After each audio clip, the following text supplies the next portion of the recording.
Buenas noches, ¿cómo están todos? Espero estén muy bien. Yo espero que se oiga bien, si están ahí conectados. Si alguien me puede avisar, por favor.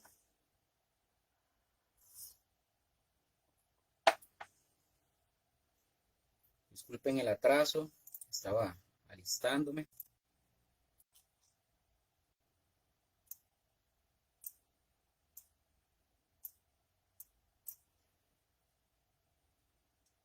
Vamos a ver.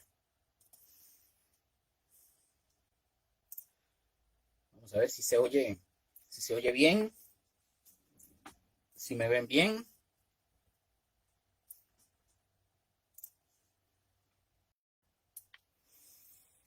Vamos a chequear por acá, por la tablet de Gigi. Vamos a ver.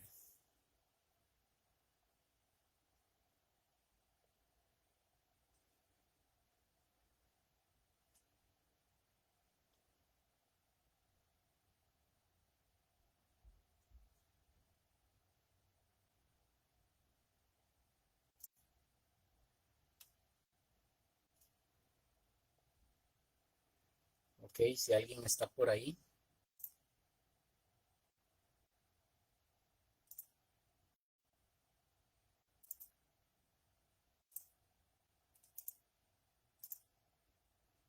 Ok, vamos a ver.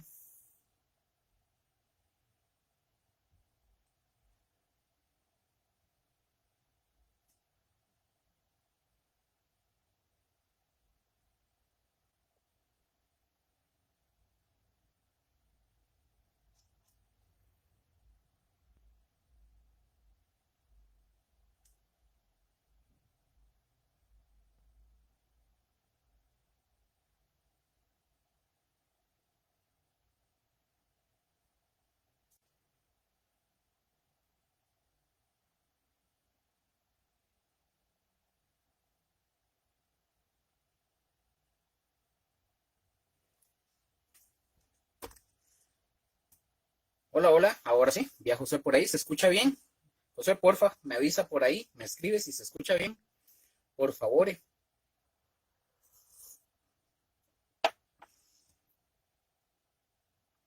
Ok, vamos a dar inicio mientras José me contesta, a ver si se escucha. Creo que sí, creo.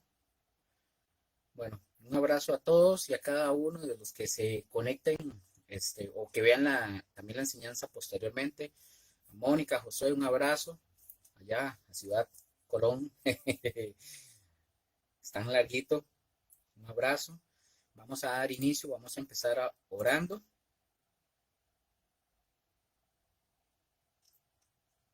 Bueno, vamos a ver. Yo espero que sí se pueda, sí se está escuchando bien, porque no me deja ver esto aquí en la tablet de Gigi.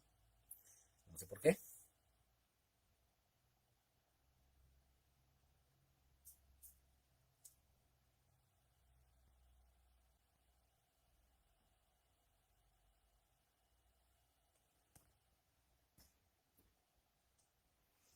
Ok,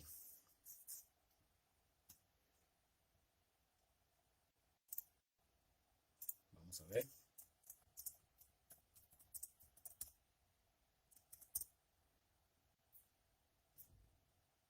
Sí. Ok, vamos a dar inicio ahora sí. Perdón el retraso. Vamos a dar inicio de una vez. Vamos a darle gracias al Señor. Hoy estamos en el estudio bíblico. Hoy jueves 3 de enero, febrero, marzo, abril, perdón, de abril. Estamos 3 de abril del 2025. Hoy estamos, obviamente, en una sesión más del estudio del libro del Apocalipsis. Vamos a darle gracias al Señor por la noche de hoy. Bueno, Padre, gracias te damos por esta noche. Gracias porque tú eres bueno, Señor. Pedimos en el nombre de Jesús, Señor, que tu Santo Espíritu, Señor, nos cubra, que nos limpie, Señor, de todo, de toda contaminación, de todo pecado, Señor. Todo lo que hayamos hecho en el camino, en la semana, todo lo que nos hayamos ensuciado, Señor. En el nombre de Jesús te pedimos, Señor, que con la sangre poderosa de Cristo podamos ser limpios de toda contaminación, de todo lo sucio que pueda haber. Y permítenos, Señor, úsanos, Señor. instrumento, Señor, para ti, para nuestros hermanos, para nuestros prójimos, Señor, para nuestro prójimo, en el nombre de Jesús. Que tu palabra, Señor, alumbre, Señor, los corazones de cada uno de nosotros, Señor, en el nombre de Jesús. Y que esta palabra, tu palabra, llegue a la vida de otras personas y pueda llegar salvación, Señor, en el nombre de Jesús. Te damos gracias. Amén. Amén. Buenas noches, Mónica, también. Ahí la vi. Entonces, bueno, chiquillos, vamos a dar inicio. Hoy estábamos en... Déjenme poner esto por acá. Ok. Vamos a continuar de una vez. Ya la semana pasada habíamos terminado todo lo que era el capítulo 1 de Apocalipsis y ahorita vamos a comenzar con el capítulo 2 de Apocalipsis. Pero, por favor, antes de iniciar, como es costumbre, ¿verdad? Como es costumbre de tanto en tanto, yo voy dando, de vez en cuando voy dando ciertas pautas y voy dando recomendaciones para no perder, para que nosotros no perdamos el norte de lo que estamos haciendo y de lo que estamos hablando. Voy a correr esta acá mejor, un momento. Ajá. Perdón. Estoy comando aquí donde veo la pantallita, donde me veo en miniatura, por aquello, esta camarita de vez en cuando me da un corte, como que se desconecta y aparezco como al revés. Si eso sucede, sigan en el estudio porque yo lo continúo, aquí lo voy acomodando, entonces no se asusten, yo lo voy acomodando. Entonces, como dije, para no perder el norte de lo que hacemos y de lo que estamos hablando. Si lo que voy a hablar ahorita, yo les voy a pedir un favor, si alguien tiene el nombre del autor o del libro, por favor me lo comparte de lo que voy a comentar. Yo recuerdo un libro, mis hermanos, que hace muchos años, estuvo muy de moda. No recuerdo el nombre. Si alguien se acuerda ahorita con lo que yo voy a mencionar, por favor, si tiene el título y el autor, por favor, me lo puede compartir. Un libro que hace muchos años, como dije, estuvo de moda y que todo el mundo, yo recuerdo, yo estaba recién entrando en el cristianismo, todo el mundo quería conseguir un ejemplar de este libro, de este autor. En el libro de este autor, él describía y él decía, porque fue lo primero que yo fui leyendo en aquellas épocas, solo lo vi por encima, no lo leí en su totalidad porque no era mío.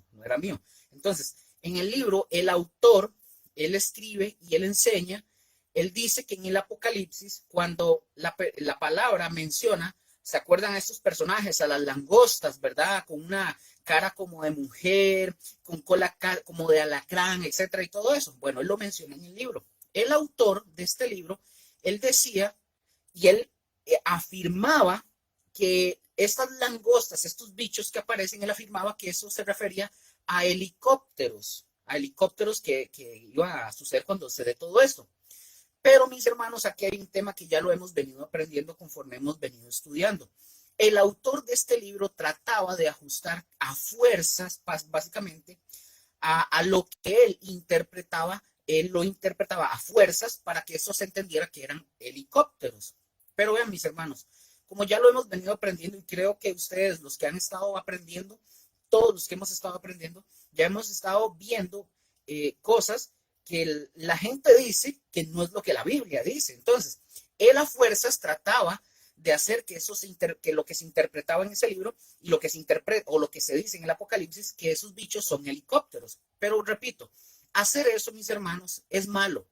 Y es malo porque lo único que va a causar que una persona haga eso, que sean ustedes, o sea yo, que va a hacer que eso haga en la persona, va a causar que se despierten las personas la sensación y la emoción de la gente, nada más. Eso, por eso digo, es malo. Incluso, ojo con eso, porque incluso se le puede llegar a poner en un pedestal a todos estos autores de libros, pastores y líderes que hablan de ese tipo de cosas. Se les llega a poner en altares, porque las personas llegan a creer o llegan a pensar que todas estas personas, autores, pastores, apóstoles y todo, póngale el nombre que usted quiera, llegan a pensar que ellos son unos súper eruditos y súper entendidos y que están súper iluminados por Dios. Solo porque dicen cosas que a nadie le consta porque todavía no suceden. Pero hay que tener mucho cuidado, mis hermanos, como ya lo he venido diciendo, con el sensacionalismo. Como yo les dije, Este sensacionalismo hace que realmente la gente, en lo general, en lugar de que les guste, por ejemplo, la escatología o estudiar la profecía, más bien los aleja, porque a ellos se les hace algo absurdo, porque muchos dicen una cosa por aquí, otros dicen otra cosa por acá. Se les hace absurdo, entonces no quieren estudiar la profecía o la escatología.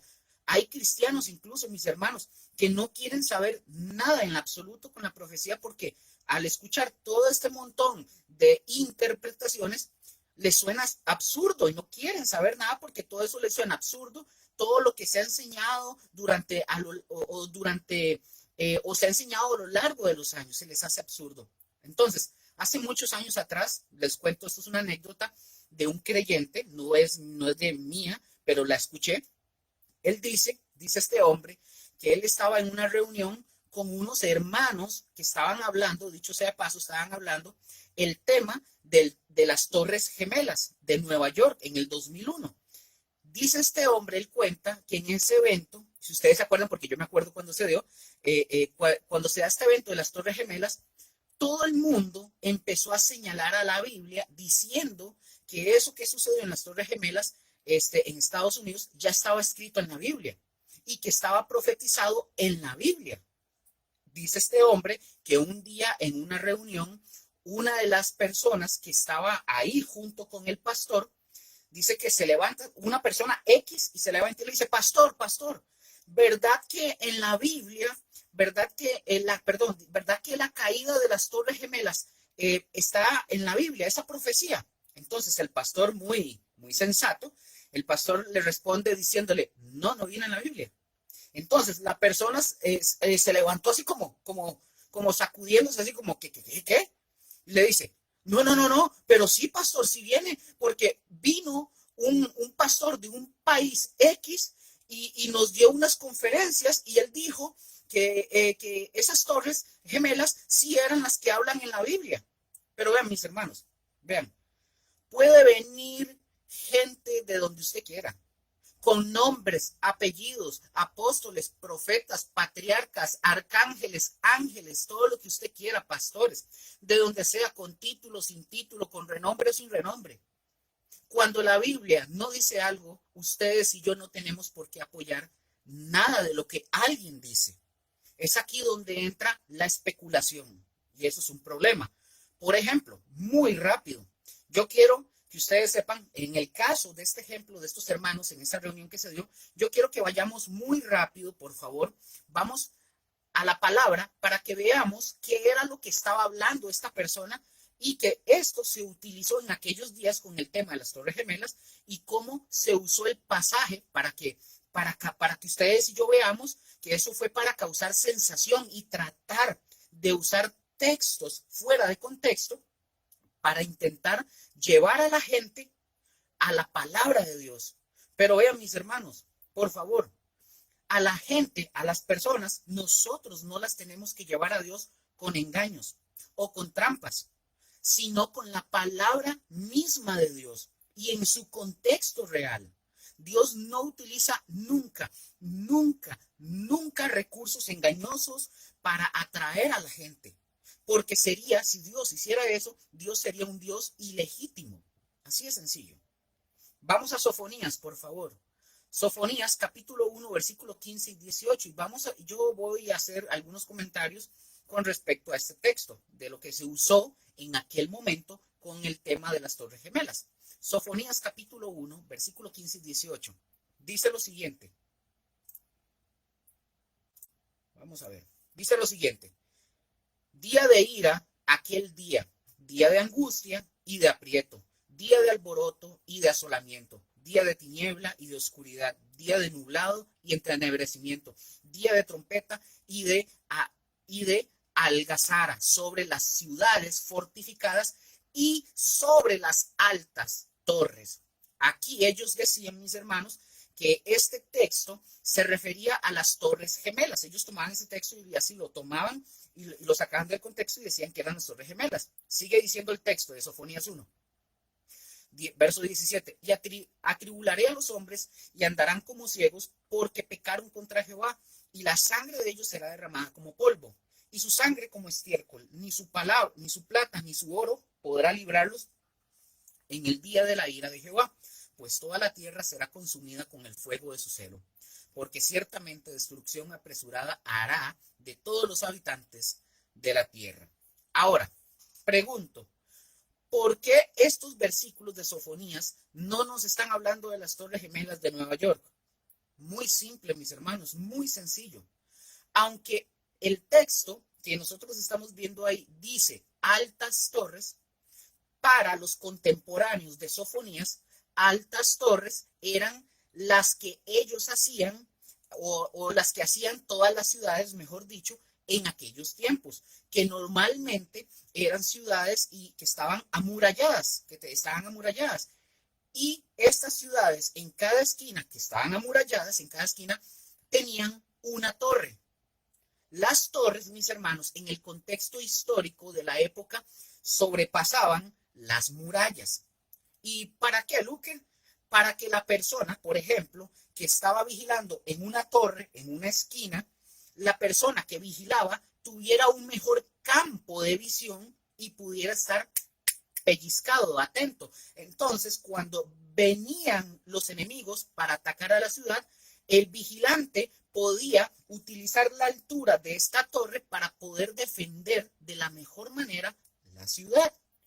Pero esas altas torres que menciona el texto, pongan atención, su altura originalmente de estas ciudades amuralladas, la altura de estas torres no sobrepasaban los 15 metros de altura. No lo sobrepasaban. Aunque la palabra en el texto de Sofonías diga altas, para las personas de la época de Sofonías eran altas. Es más, démosle un poquito más de chance. Supongamos que estas torres que menciona Sofonías, démosles que eran de 30 metros a esa altura. Aún así, aunque nosotros le diéramos el doble y les diéramos 30 metros, aún así en nada se comparan con las torres de Nueva York. Porque estas torres de Nueva York medían casi 500 metros de altura, casi. Es decir, en nada se comparan a lo que está mencionando el texto de Sofonías. Otro ejemplo, para que ustedes lo tengan. La muralla de Troya. Al parecer, la muralla de Troya era muy alta, pero se dice en la historia que el caballo de Troya medía 11 metros de altura y las murallas de Troya medían 9 metros de altura. Y esa era una ciudad altamente fortificada y prácticamente era invencible. Por otro lado, mis hermanos, otro ejemplo, la muralla china mide de altura en algunos tramos de la muralla, en algunos tramos mide 14 metros de altura. Y en algunas partes, las más bajas en promedio miden 7.8 metros. Entonces, básicamente, mis hermanos, este pasaje de Sofonías que estábamos leyendo no se refiere a las altas torres de Nueva York. Además, el texto está hablando, como número 1, está hablando de Jerusalén. Como número 2, está hablando de la invasión de Babilonia a Jerusalén. Entonces, eso, mis hermanos, es sacar algo de su contexto para causar sensación en la gente. Y esto se hace prácticamente en casi todos lados, de sacar de contexto la palabra de Dios. Y pongan mucha atención, hay un dicho que yo aprendí desde que yo estaba estudiando los primeros pasos en el conocimiento de la palabra de Dios, que dice, y todos lo sabemos, sacar un verso de contexto es para un pretexto. ¿Para qué? Para usarlo básicamente para lo que yo quiero.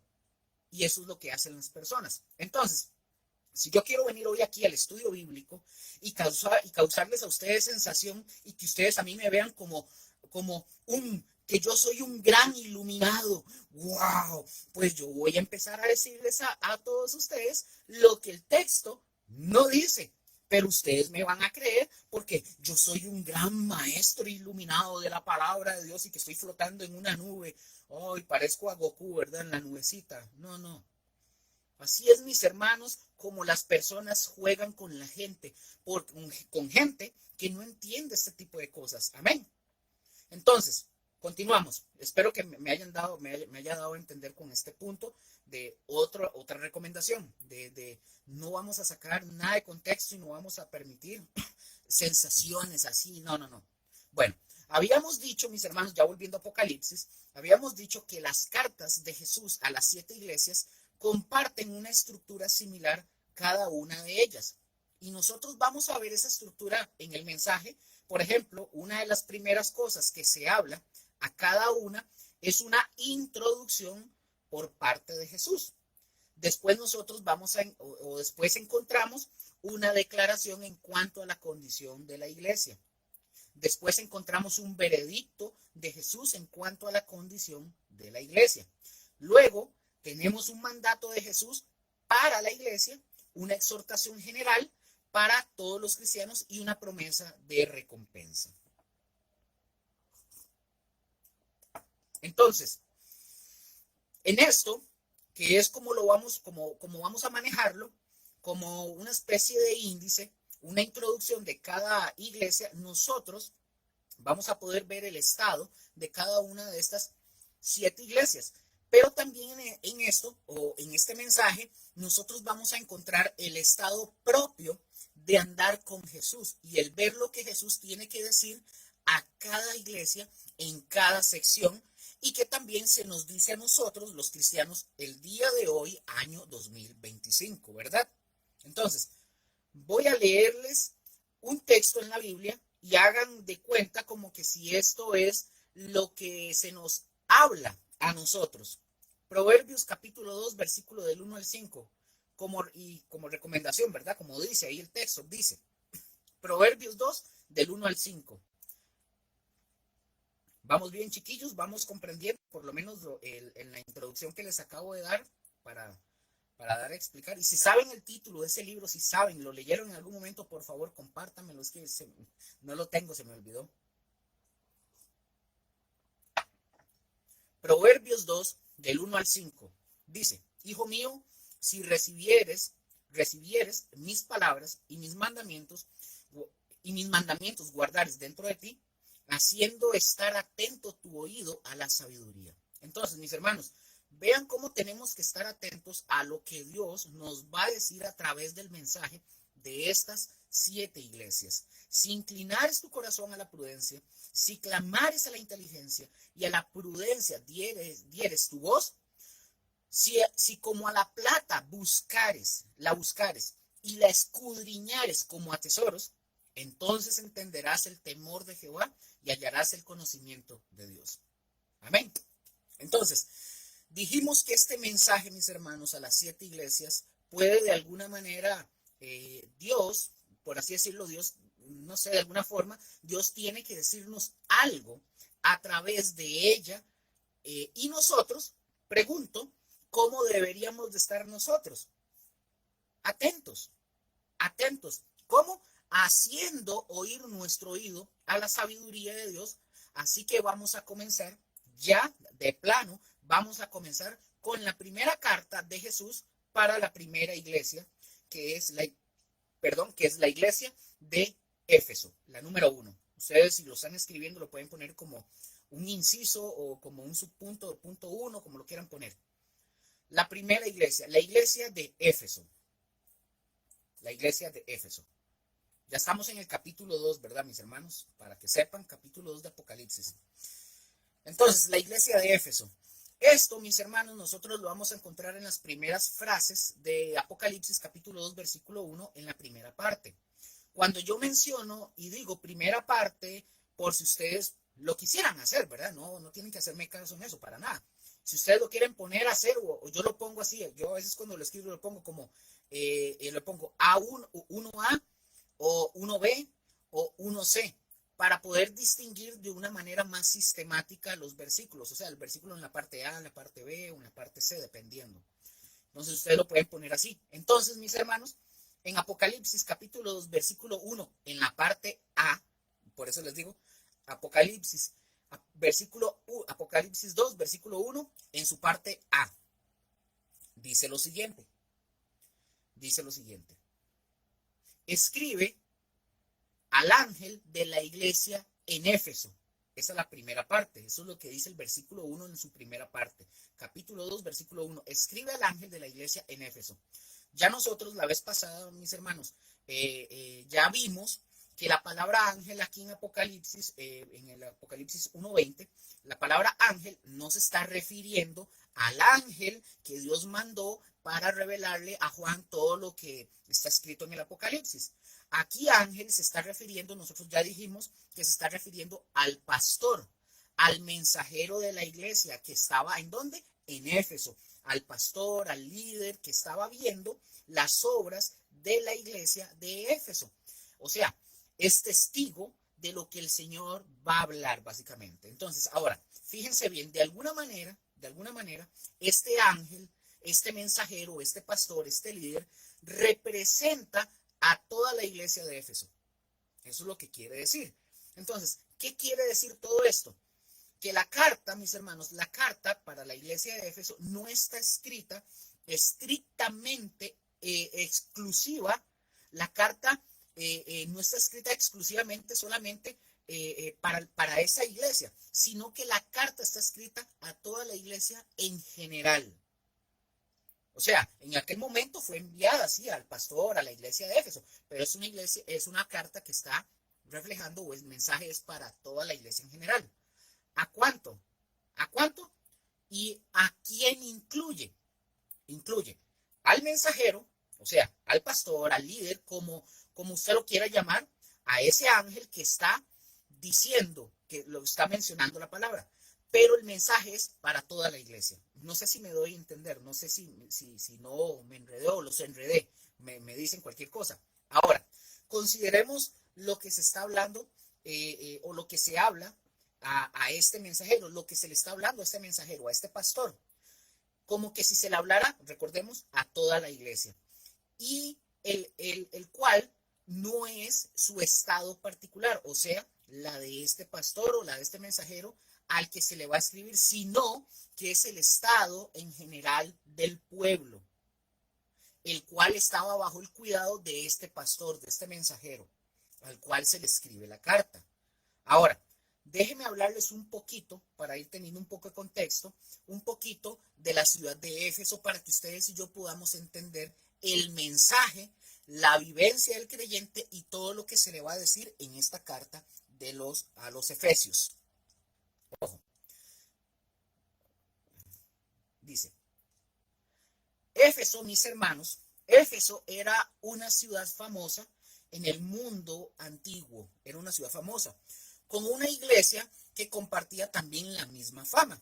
Éfeso, mis hermanos, era la ciudad donde Pablo ministró por 3 años.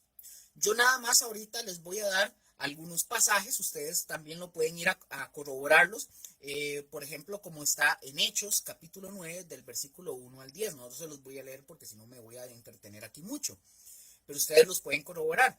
Ahí, por ejemplo, se nos habla de la ciudad donde Pablo ministró por 3 años y recordemos que también fundó y estableció una iglesia ahí. Ahora, en la ciudad en donde, por ejemplo, en la ciudad en donde Aquila y Priscila con Apolos también ministraban. ¿Ustedes se acuerdan estos personajes en el libro de los Hechos? Bueno, Apolos, recordemos, era un hombre, un predicador que exponía la palabra de Dios, y cuando Aquila y Priscila lo encuentran, ellos se dieron cuenta que él solamente enseñaba acerca del bautismo, del arrepentimiento de Juan. Entonces, pero Apolos no hablaba nada sobre el Espíritu Santo porque no lo conocía. Entonces, Aquila y Priscila, ¿qué hicieron? Le enseñaron acerca del Espíritu Santo, y ustedes lo ven en Hechos 18, del 24 al 28. Y vemos cómo ministraban estos personajes, cómo ministraban en la ciudad de Éfeso. Aquila y Priscila y Apolos, no solamente Apolos, sino ellos 3. Éfeso, mis hermanos, fue la ciudad donde el asociado cercano de Pablo, que Pablo dejó ministrando en esa ciudad. ¿Se acuerdan quién fue? ¿Se acuerdan? Fue Timoteo. Primera de Timoteo, capítulo 1, versículo 3. Ahí Pablo le da la encomienda a Timoteo. Primera de Timoteo 1:3 dice, como te rogué que te quedases en Éfeso, le está hablando Pablo a Timoteo, cuando me fui a Macedonia, para que mandases a algunos que no enseñen diferente doctrina. Entonces, mis hermanos, de acuerdo con las tradiciones históricas fuertes y consistentes de la iglesia, también el mismo apóstol Juan, el que está recibiendo la revelación del Apocalipsis, él también llegó a ministrar en Éfeso. Hubo un hombre también, nada más lo comento, lo que este hombre dijo hace muchos años, es un comentarista, él dijo, de seguro era un lugar de gran privilegio y de gran predicación. Él está hablando de Éfeso. Entonces, mis hermanos, Éfeso no solamente era conocido por eso que nosotros acabamos de estudiar y de ver, sino que también la ciudad era conocida a nivel mundial por ser el centro religioso, cultural y económico de toda la región. Por ejemplo, Éfeso, para los que ya sabemos, pero los que no saben lo van a saber, por ejemplo, Éfeso tenía el notable templo, muy notable, de la diosa Diana, Artemisa para los griegos, Diana de los romanos, que era una diosa de la fertilidad y que se le adoraba con sexo inmoral. Y estaban a su servicio innumerables sacerdotes y sacerdotisas. Se le consideraba como este templo se le consideraba como una de las 7 maravillas del mundo. Todo esto yo lo digo para que ustedes y yo nos demos cuenta cómo la iglesia del momento del primer siglo, cómo la iglesia enfrentaba ya tantas cosas y que no era tan sencillo. Y como yo acabo de mencionar, este tremendo templo para Diana en Éfeso era tenido como una de las 7 maravillas del mundo antiguo. Se los muestro. Bueno, por lo menos las ruinas. Vamos a ver si lo ven. ¿Me dicen si lo pueden ver?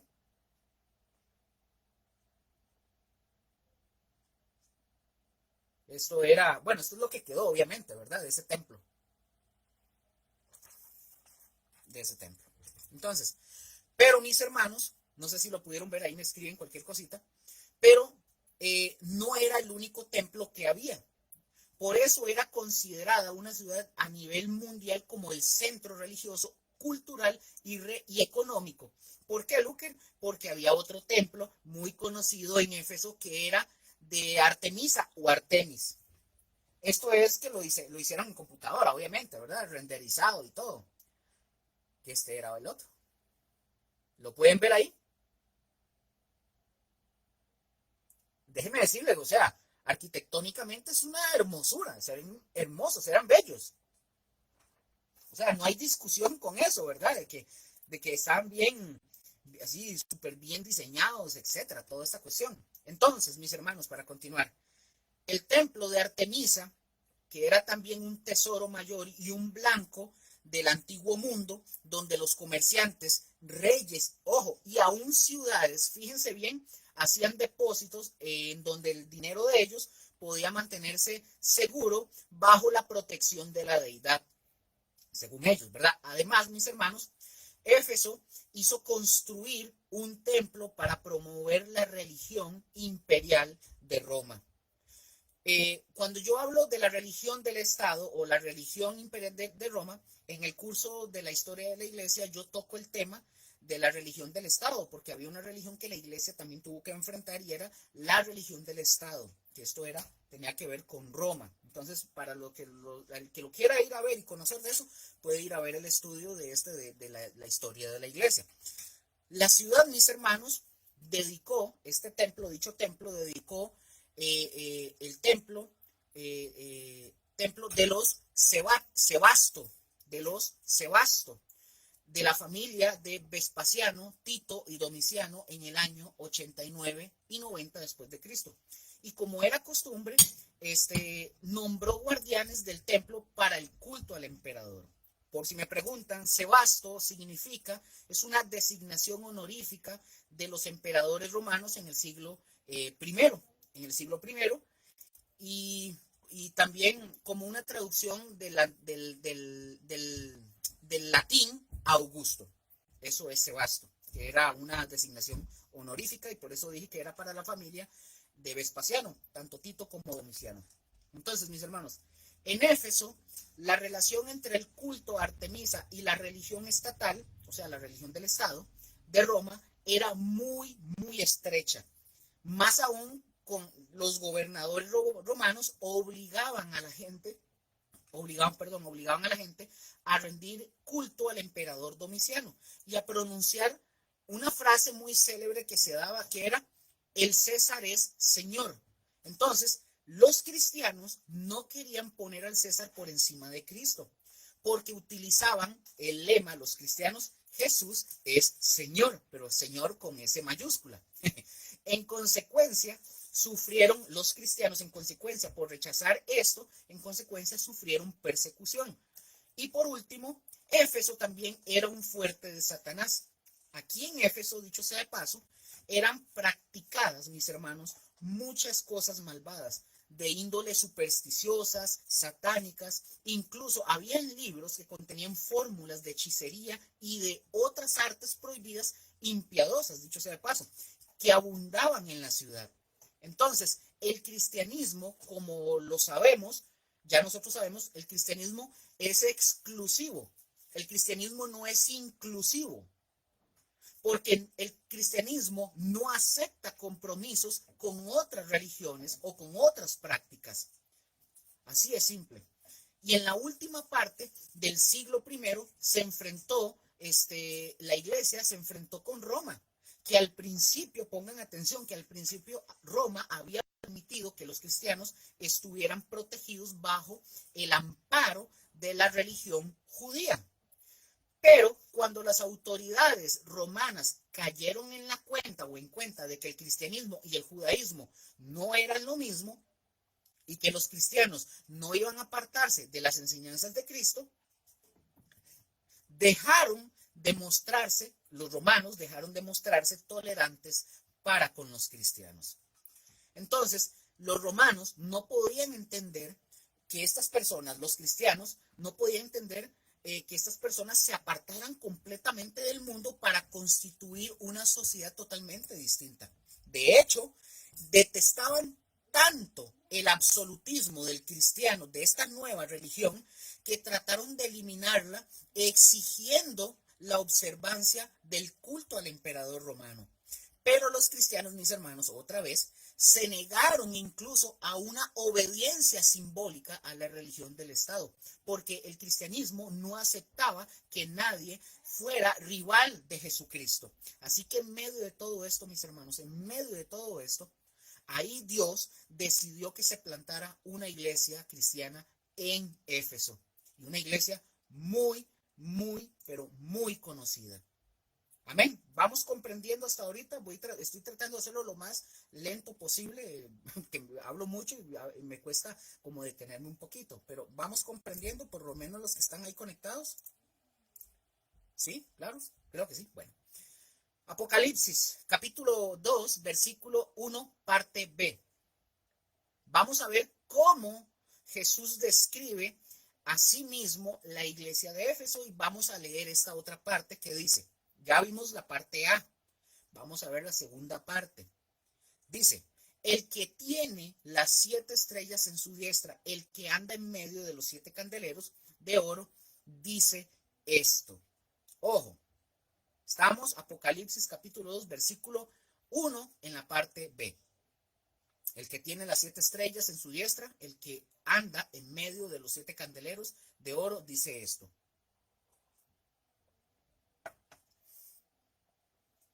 Ojo, mis hermanos, estas imágenes son tomadas en la visión de Juan y todo lo que vamos a hablar enseguida en la visión que Juan tuvo en el Apocalipsis 1 sobre la visión de ver a un Jesús glorificado, ahora estas enfatizan estas cosas que se hablan, como las 7 estrellas en medio de los 7 candeleros, enfatizan la autoridad y el gobierno de Jesús en la iglesia. Es decir, Él tiene las 7 estrellas. ¿Qué quiere decir esto, Luque? Que Jesús es el dueño de toda la iglesia. Y también su inmediata presencia en la iglesia, al estar en medio de los 7 candeleros de oro, que también representa a la iglesia. Es decir, Jesús es el dueño, básicamente. Entonces, la primera identificación de Jesús que se ofrece a las 7 iglesias es sumamente significativa. Aunque la iglesia en Éfeso es la primera de entre las 7, a su pastor se lo coloca en el mismo nivel que a los otros 6 pastores. Es decir, el pastor de la iglesia de Éfeso no es que tiene el primer lugar o es el jefe, no. Todos los 7 mensajeros, pastores, líderes, ángeles, están en un mismo nivel, están en la mano del Señor. Entonces, la palabra, mis hermanos, es clara al decir que Jesús es quien sostiene a todos en su mano protectora, porque no solamente Jesús es su encargado, sino que también Jesús es su protector. La palabra, para ir viendo esto, la palabra tener significa que Jesús posee el poder y la autoridad finales para proteger a sus siervos.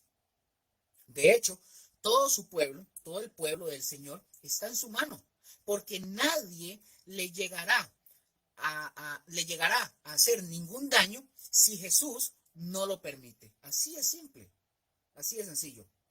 Ahora, esta introducción de esta primera iglesia nos está mostrando a nosotros que se coloca a Jesús como el centro de toda la iglesia.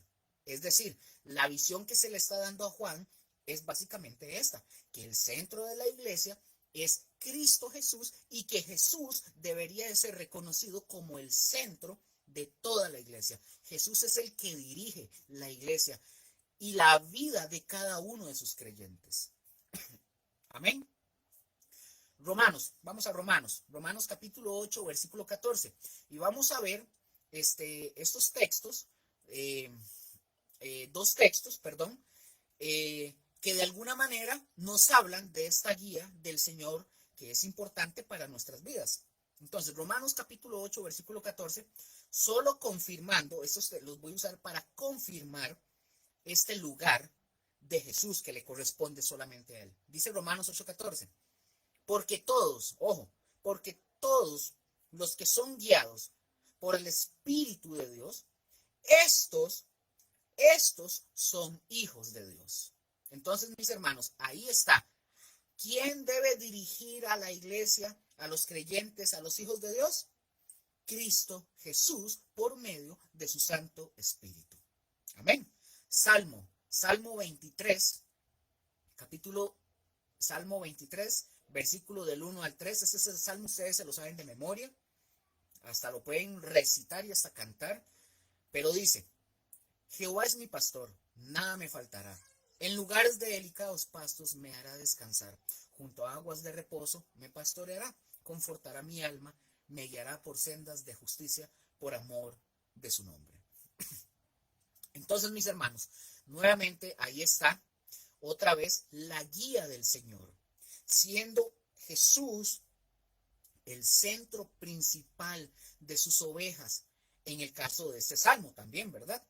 Ahora, voy a irme deteniendo un poquito para ir viendo ciertas palabras, para poder ir comprendiendo palabras claves que tienen un significado interesante. Vamos a ver ahora esta palabra, la palabra tiene, cuando dice que Él tiene tiene las 7 estrellas, o sea, los 7 pastores. Dice, veamos esta palabra, por favor. Esta es una palabra antigua en el griego, que viene del griego que es krateo, con K, krateo. Esta palabra es una palabra antigua en el griego que es krateo, del Strong 2902. Y esta, mis hermanos, es una palabra enfática. Pongan atención, es una palabra enfática y completa que nos hace entender a nosotros que Jesús, como lo acabo de mencionar, Él tiene las 7 iglesias, las tiene de una manera asegurada. ¿Por qué, Luque? Porque las 7 iglesias le pertenecen a Jesús. ¿A quién le pertenecen? A Cristo Jesús. Mis hermanos, aquí voy a caerles como un baldazo de agua fría a muchos, pero las iglesias no le pertenecen a los líderes de la iglesia. Tampoco ni las personas les pertenecen. Las 7 iglesias le pertenecen a Jesús, no a los líderes, no a las personas de la iglesia, no a los miembros, no a los que son la mano derecha del pastor, del apóstol o de quien usted me nombre. Es a Jesús. Así que, por ejemplo, cuando Dios le da el lugar y le da el privilegio, mis hermanos, pongan atención porque esto es para ustedes que son pastores, y lo digo con todo respeto. Cuando Dios da el lugar y da el privilegio de pastorear, de dirigir, de enseñar a la iglesia, pues la persona le debe de quedar claro, a los pastores les debe quedar claro que Cristo Jesús es el que tiene las iglesias, es el que las tiene en su mano, que las iglesias están aseguradas en Él porque le pertenecen a Él, no nos pertenecen a nosotros, bueno, a los que son pastores, ni a nadie, ni a los profetas, ni a los apóstoles, ni a los maestros, a nadie. Le pertenecen a Cristo Jesús. Así que si usted tiene la elevación de sentir que usted es el dueño de la iglesia y de que usted manda a la gente y que usted puede hacer lo que usted le da la gana, bájese de ese pedestal ya o lo van a bajar. Y no va a ser un humano, va a ser el mismo Dios Todopoderoso que lo va a hacer bajado. Porque la iglesia no es suya, le pertenece a Cristo. Somos siervos, así de sencillo.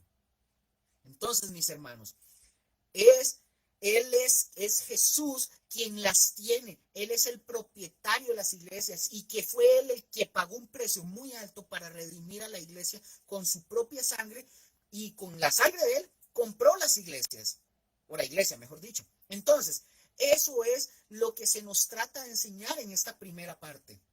Amén. Entonces, los candelabros, vamos con los candelabros, porque si no, entonces no estoy enojado, ¿verdad? Por aquello. No me malinterpreten, ¿verdad? Los candelabros de oro, mis hermanos, representan o son los miembros de la iglesia, sobre las que se posa constantemente el ojo de Jesús. Así de sencillo. Representan a la esposa que espera la llegada del esposo y el esposo espera que su esposa le permanezca fiel a él, honesta y pura. Así de sencillo. El simbolismo del texto muestra que Jesús desea que las iglesias hagan que su luz brille en la oscuridad donde Él las ha colocado. La luz que difunden procede de Cristo, es decir, la iglesia, la luz que emana, procede del mismo Cristo y que pasa a sus siervos, quienes proclaman su palabra. Y los pastores no son solo portadores de luz, sino que como estrellas son transmisores de luz. O sea, transmite la luz a los miembros de las iglesias, es decir, Jesús transmite la luz a los miembros de la iglesia, quienes a su vez disipan la oscuridad que los rodea. Jesús se dirige a los mensajeros, a los pastores de las congregaciones locales, porque son los responsables de llevar el mensaje al pueblo. Si no lo hacen, si estos mensajeros, estos pastores no lo hacen, ¿qué están haciendo? Tapan la luz del evangelio y mantienen la oscuridad a los miembros de la iglesia, como lo dice Romanos 10:14. ¿Y cómo creerán en aquel de quien no han oído? Jesús, mis hermanos, habla con autoridad y espera que sus siervos de la palabra sean sus embajadores. Amén. Seguimos en Apocalipsis capítulo 2 y dejamos el versículo 1 y vamos a ver los versículos 2 y 3. ¿Qué vamos a encontrar aquí? Aquí vamos a encontrar lo que Jesús sabe acerca de los cristianos de la iglesia de Éfeso. Pongan atención a lo que dice.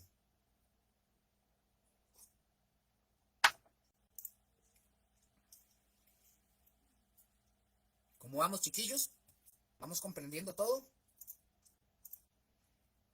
Apocalipsis 2, versículos 2 y 3 dice: Yo conozco tus obras y tu arduo trabajo y paciencia, y que no puedes soportar a los malos, y has probado a los que se dicen ser apóstoles y no lo son, y los has hallado mentirosos, y has sufrido y has tenido paciencia, y has trabajado arduamente por amor de mi nombre, y no has desmayado.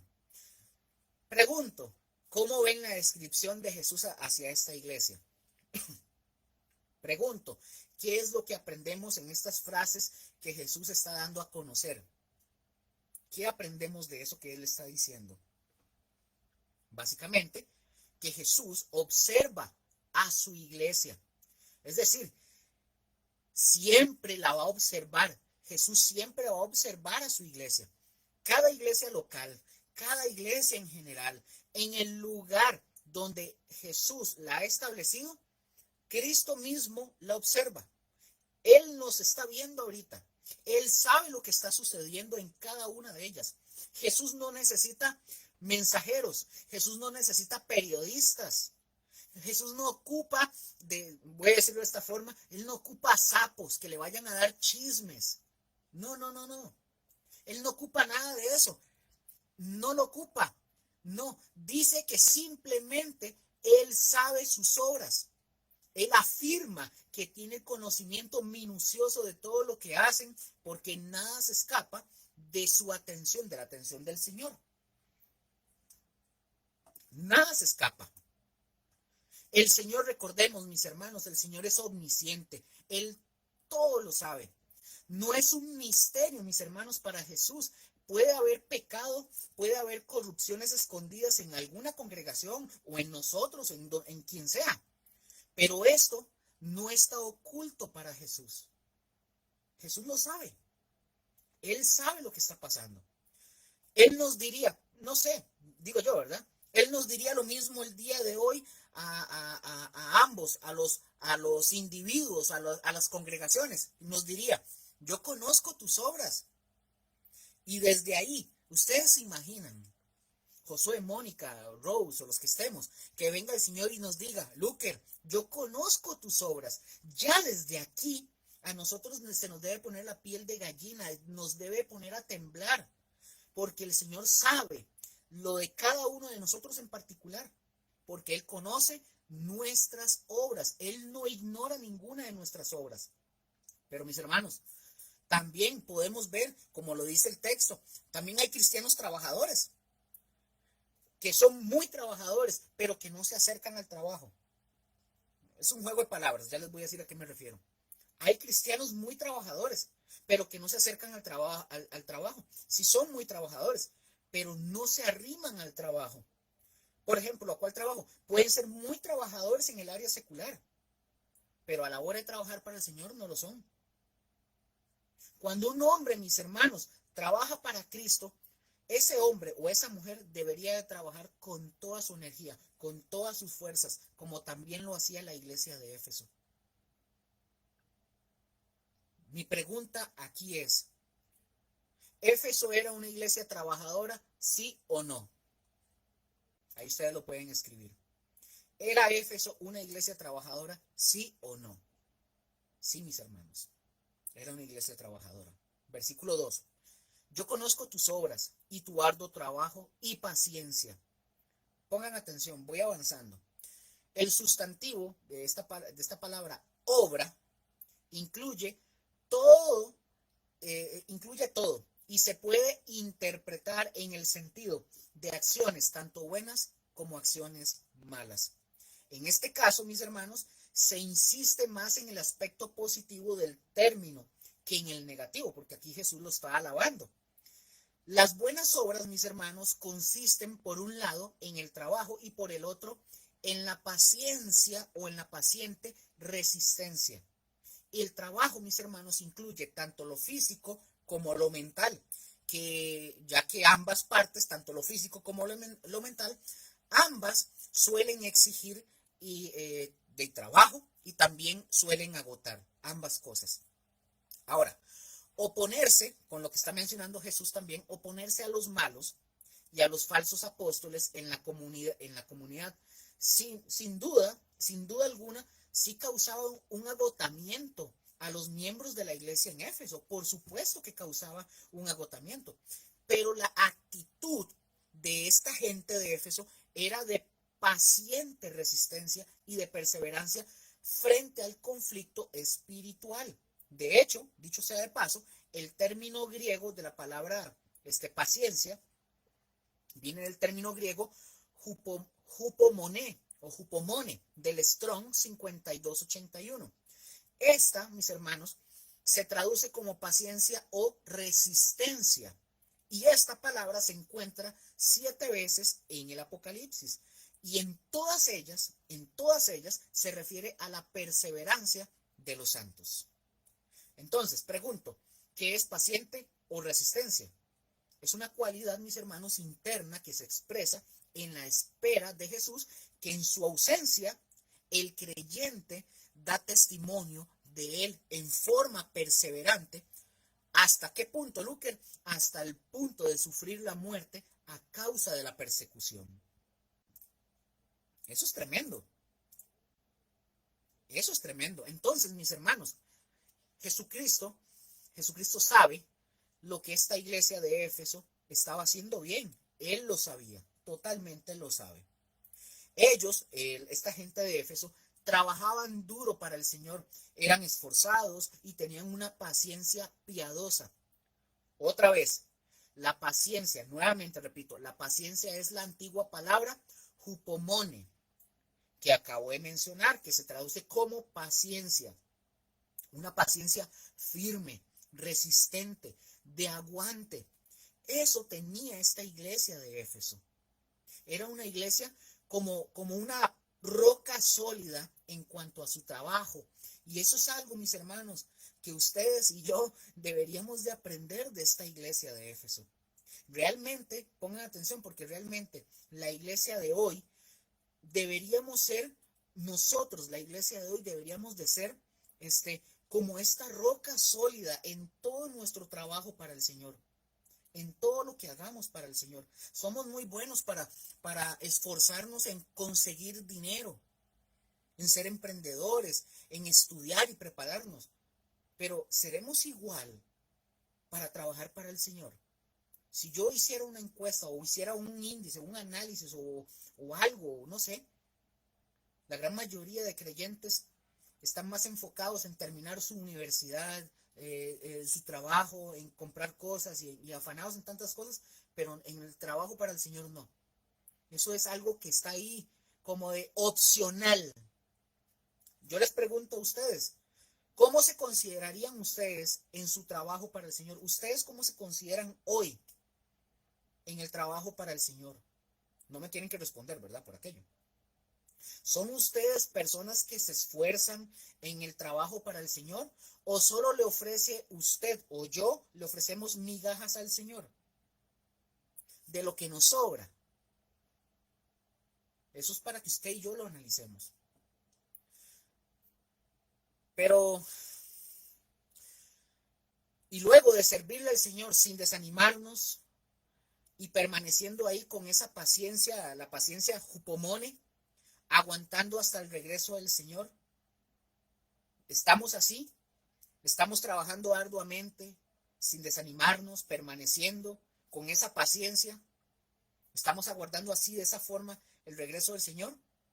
Vemos cómo el Señor, por ejemplo, les dice a estas personas en Éfeso, les dice, no puedes, o sea, que no puedes soportar a los malos. Jesús ahí les está diciendo, o sea, ustedes no pueden soportar a los malos. Es decir, yo quiero que ustedes y yo podamos observar las características que tenía esta iglesia.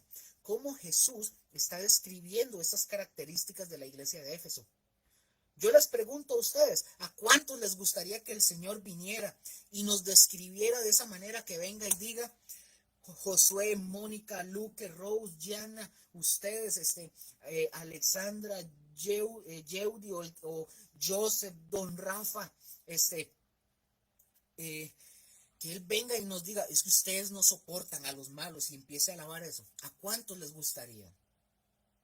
Yo creo que muchos dirían, claro que sí, pero del dicho al hecho, vamos a ver cómo estamos. Y dice, y que no puede soportar a los malos. Entonces, mis hermanos, la iglesia de los Efesios o de Éfeso tenía también Éfeso, la iglesia de Éfeso, también perseguía la doctrina pura. Porque dice, ahí lo dice muy claro, no puede soportar a los malos. Por ejemplo, Pablo, el apóstol, advirtió a la iglesia de Éfeso en Hechos capítulo 20, del 29 al 31. Vamos a ver la advertencia que Pablo hizo con tiempo atrás y que Pablo le da a la iglesia de Éfeso, y Pablo dice, pongan atención, Hechos 20 del 29 al 31, para que lo busquen. Hechos 20, 29 al 31, dice lo siguiente, leo para ustedes.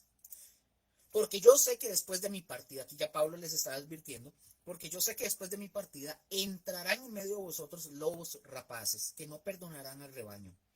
Y de vosotros mismos se levantarán hombres que hablen cosas perversas para arrastrar tras sí a los discípulos. Por tanto, velad acordándoos que por 3 años, de noche y de día, no he cesado de amonestar con lágrimas a cada uno. Bueno, mis hermanos, yo creo que en este reconocimiento de Jesús a esta iglesia de Éfeso, nosotros podemos ver que los efesios, cuando recibieron la advertencia de Pablo, ellos tomaron esa advertencia muy en serio, pues así lo hacían, no soportaban. ¿A quién no soportaban? A los malos. Entonces vemos que ellos sí hicieron caso a la advertencia de Pablo. Ahora, en el griego, la palabra dunamai, que se traduce como, en este caso que él está diciendo, no puedes. La palabra no puedes, o mejor dicho, puedes, que viene del griego dunamai, repito, que se traduce como puedes en singular. Es decir, la persona cuyo corazón está verdaderamente dedicado al servicio al Señor, no le va a dar cabida nunca al mal, a quienes en forma voluntaria también lo hacen. O sea, la persona que está dedicado a servir al Señor no le va a dar cabida al mal y tampoco a aquellos que de forma voluntaria hacen el mal. No sé si me doy a entender, para que podamos entender de que esto no es un juego, esto es serio.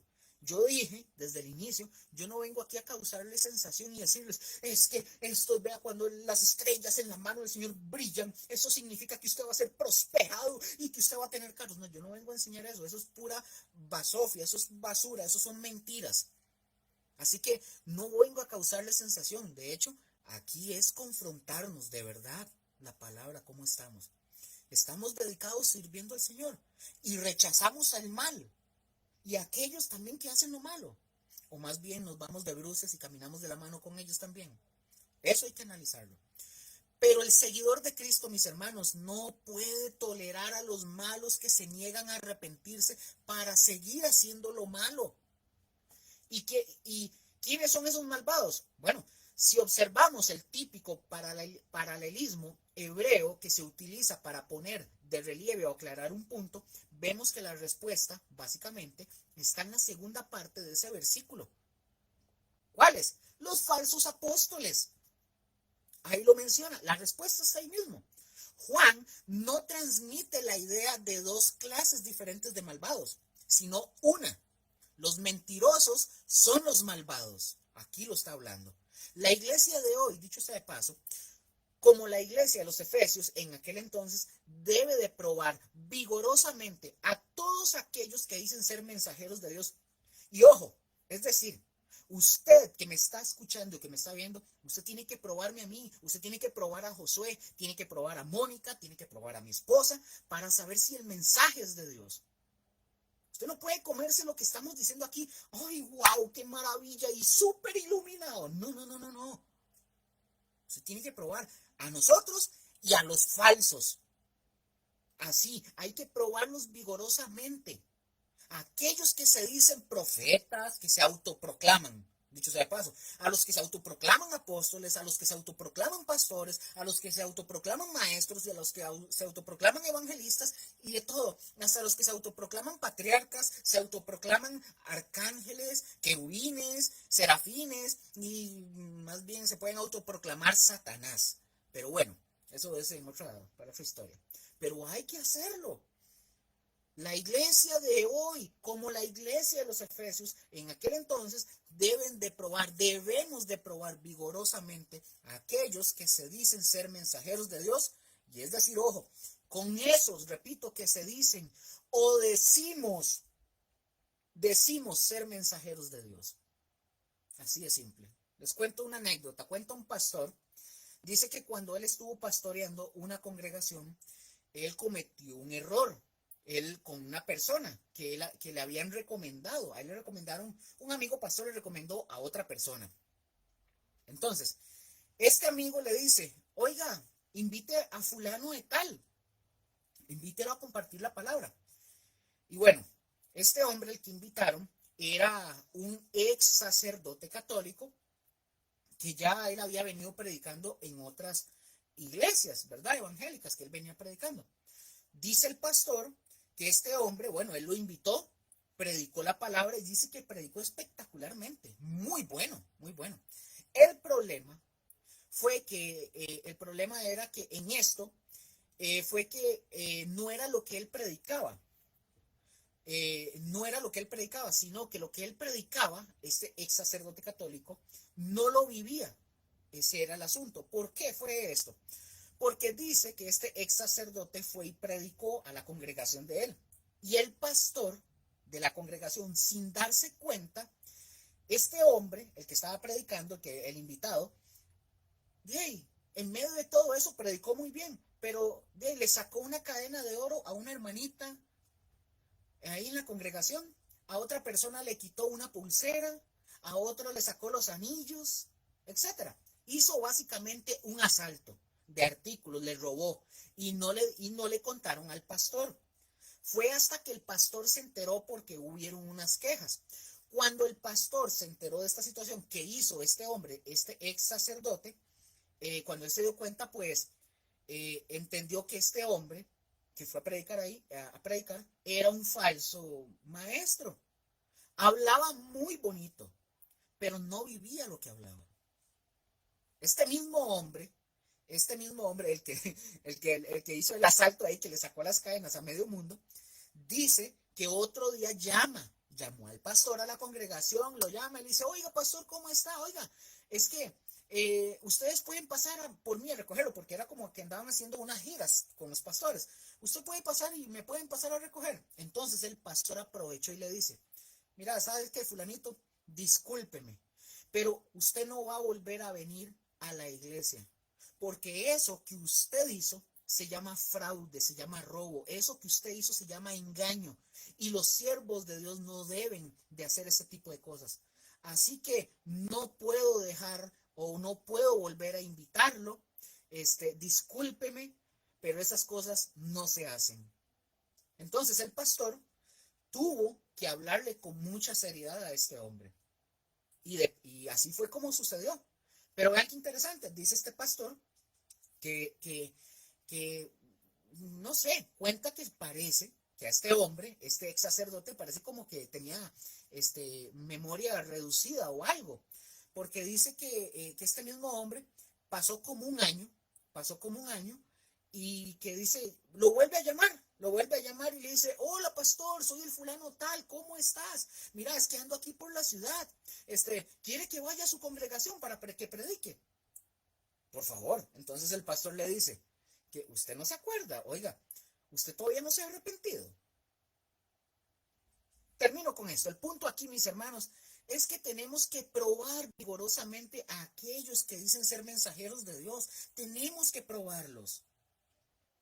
El caso de este hombre, gracias a Dios, no fue que enseñó una herejía en el púlpito, pero sí cometió la herejía cuando bajó del púlpito.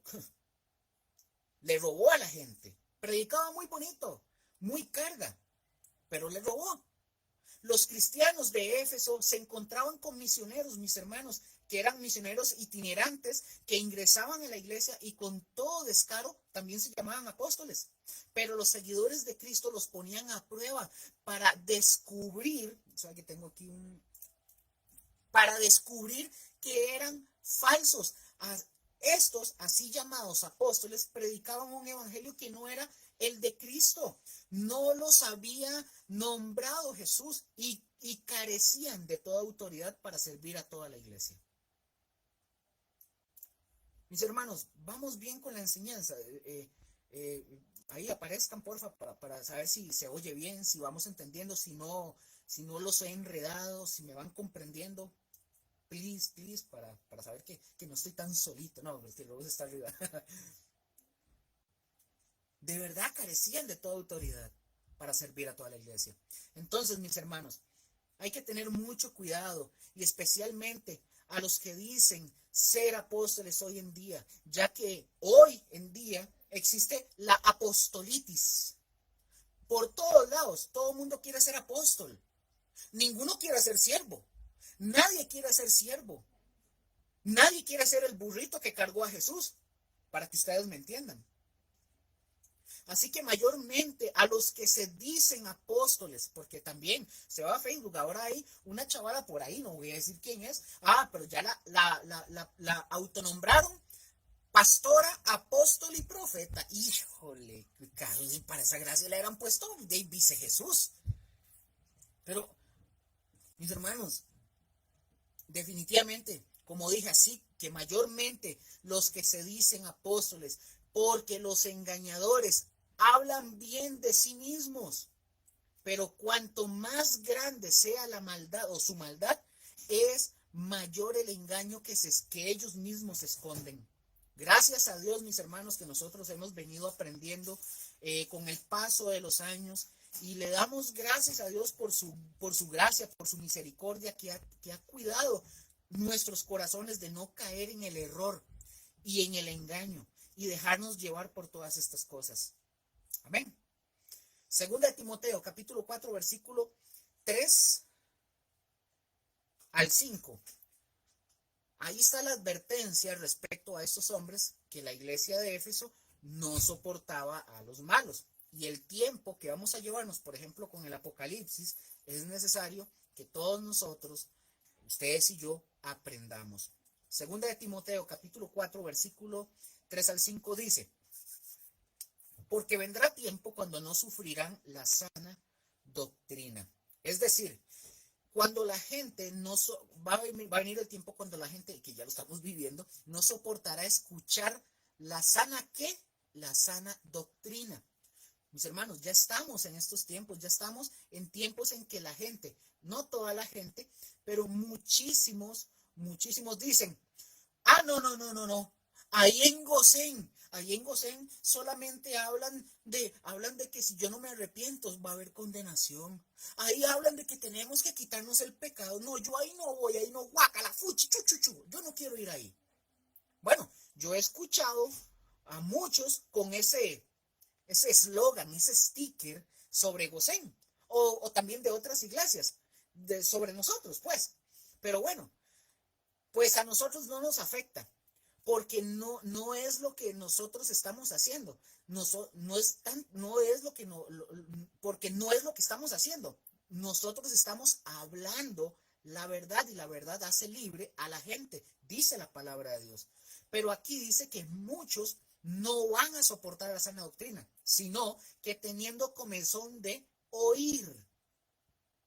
Es decir, ay no, yo voy allá a tal parte a congregarme porque yo quiero escuchar palabritas bonitas, que me digan que yo puedo ser exitoso, que voy a hacerme millonario, que el Señor me va a hacer un empresario, que me digan que yo puedo ser un próspero, que me digan que yo puedo tener el amor sin tanto esfuerzo, el amor de Dios, y que yo no tengo que cambiar nada en mi vida, que Dios me acepta tal como yo soy.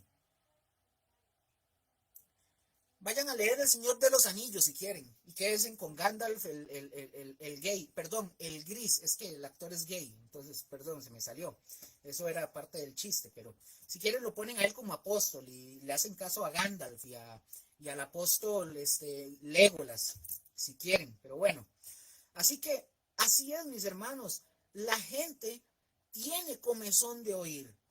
Se van a amontonar maestros, se van a amontonar por montones de maestros que conforme a sus propias concupiscencias, ideas y pensamientos, sus propios deseos carnales y pecaminosos, van a apartar, y esto es lo más triste, van a apartar de la verdad el oído y se van a volver a las fábulas. Dios nos guarde, mis hermanos, de verdad, de no caer en todo esto. Pero esta es la recomendación de Pablo a Timoteo, versículo 5. Pero tú, sé sobrio en todo, soporta las aflicciones, haz obra de evangelista, cumple tu ministerio.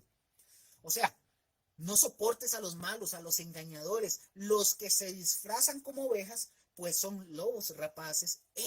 A esos no los soportes. No está diciendo a la gente que no conoce al Señor, está hablando de estos falsos, no los tenemos por qué soportar.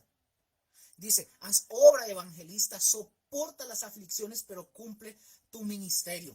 Así que esto era grande por parte de ellos, los de Éfeso. Ellos mostraban la espina dorsal de la verdad. Yo desearía, mis hermanos, que alguna de las iglesias hoy estuvieran con un poquito como esa santa decisión de buscar al Señor. Porque si hoy, yo lo he visto, porque si hoy llega un hombre que es muy brillante, muy inteligente, podría predicar la mentira más vil como el peor vómito que haya salido de la boca del mismo infierno, que incluso los creyentes le van a hacer así, se les van a inclinar y les van a decir aleluya, gloria a Dios, amén. Y hasta los defienden. Por ejemplo, hace poquito vi el caso, una página ahí donde aparece Dante Gebel y digo el nombre porque él no es un hombre de Dios ni es un pastor. Él mismo lo dice, no lo digo yo, por aquellos que los que se quieran venir a brincarme. Yo no lo digo, él mismo lo dice, yo no soy pastor, yo hago shows. Él lo dice, él textualmente lo pone. Y le dice a la gente, que a los que le contradicen o que le preguntan y le cuestionan, él les dice parásitos. Él no es un hombre de Dios. Y la gente que lo tiene a él en un altar sale a pelear con aquellos que vienen y le cuestionan a él y vienen y lo defienden. Ustedes no saben las barbaridades que hay. Eso lo vemos hoy. Es terrible, mis hermanos. Es terrible. Y sigue diciendo a la iglesia de Éfeso, ahí mismo en el capítulo 2 de Apocalipsis, verso 3. Y has sufrido y has tenido paciencia y has trabajado arduamente por amor de mi nombre y no has desmayado. No has desmayado. Les voy a robar unos minutitos más porque iniciamos un poquito tarde. Entonces, es decir, mis hermanos, que la iglesia de los Efesios continuaba haciendo cosas sin haber desmayado. Ellos mostraron una perseverancia piadosa, la cual hoy ustedes y yo deberíamos de imitar. Por todas las apariencias externas, esta era una iglesia sólida, la cual trabajaba duro, tenía un gran alcance y protegía la integridad del evangelio. Vean lo que dice Lucas 18:1. Lucas 18:1 dice, también les refirió Jesús una parábola sobre la necesidad de orar siempre y no desmayar. Entonces, mis hermanos, ese es el plan. La iglesia no debe desmayar, no debe desmayar en seguir mostrando la verdad, en seguir viviendo en la verdad. Hebreos capítulo 12, versículo 3. Voy a acelerar un poquito para no terminar tan tarde. Hebreos 12:3 dice, considerad aquel que sufrió tal contradicción de pecadores contra sí mismo, para que vuestro ánimo no se canse hasta desmayar. Entonces, ¿qué nos está enseñando estos dos textos a nosotros hoy? Animándonos a que no desmayemos, ni como iglesia, ni como cristianos, ni como líderes o pastores, los que son pastores, ¿verdad? Dicho sea paso, no desmayar. No desmayemos, mis hermanos, no desmayemos. Seguimos. Apocalipsis capítulo 2, versículo 4. Ya dejamos el versículo 2 y 3. Y dice que Jesús, ojo, porque dice que Jesús, a pesar de todo esto bueno de esta iglesia, Jesús tenía algo en contra de la iglesia de Éfeso. A pesar de lo que esta iglesia era y hacía y todas las cosas, ven qué tremendo. Yo creo que si hubiéramos tenido nosotros la oportunidad de ir a esta iglesia, estaríamos nosotros asombrados de esta iglesia de Éfeso. Pero Jesús, estaríamos sorprendidos, wow, qué cristianos más tremendos. Estaríamos nosotros así como que, wow, queriendo imitarlos. Pero Jesús, que conoce todas las cosas, les dice en el versículo 4, pero tengo contra ti que has dejado tu primer amor. Tengo contra ti. Es lo primero que le dice Jesús. Jesús empieza con una palabra, ya vimos, con una palabra soberana que significa pero, o sea, a pesar de todo eso que haces bien.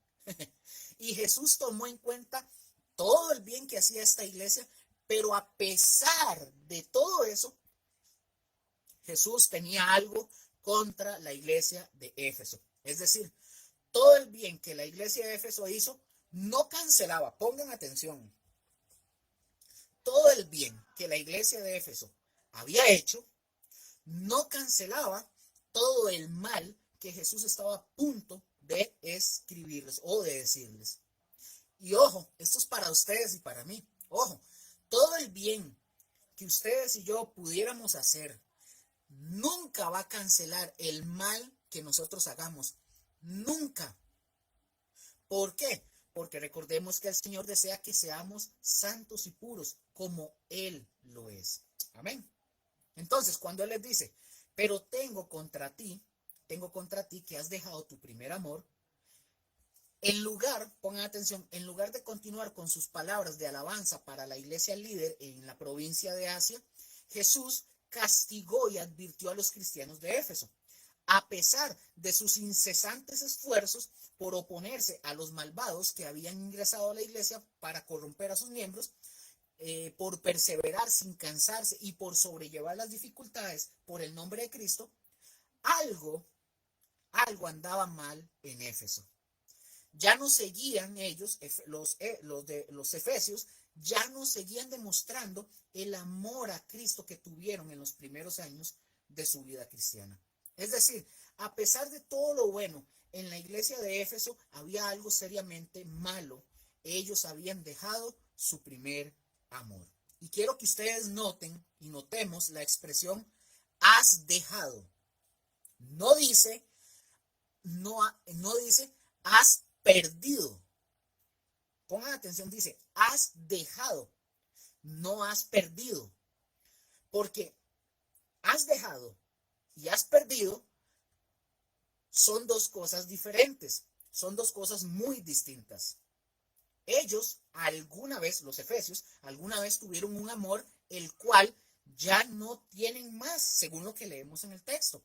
Y esto se puede describir como una partida definitiva y triste.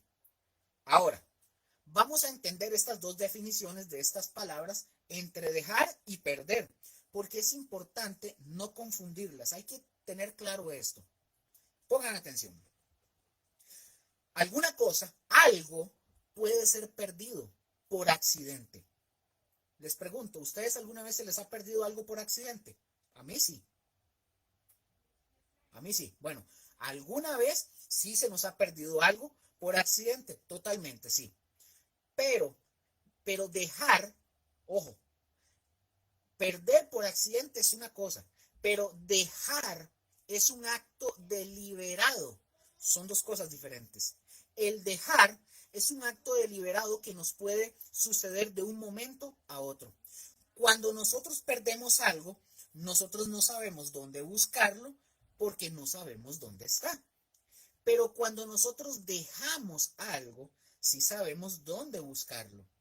Aunque ellos habían dejado su primer amor, todo se veía bien en el exterior. Y como yo los dije ahorita, si nosotros hubiéramos tenido la oportunidad de ir a la iglesia de Éfeso a visitarlos para participar en alguno de sus servicios, tal vez nosotros diríamos, wow, que esta es una tremenda iglesia, aquí suceden cosas increíbles y le daríamos gloria a Dios.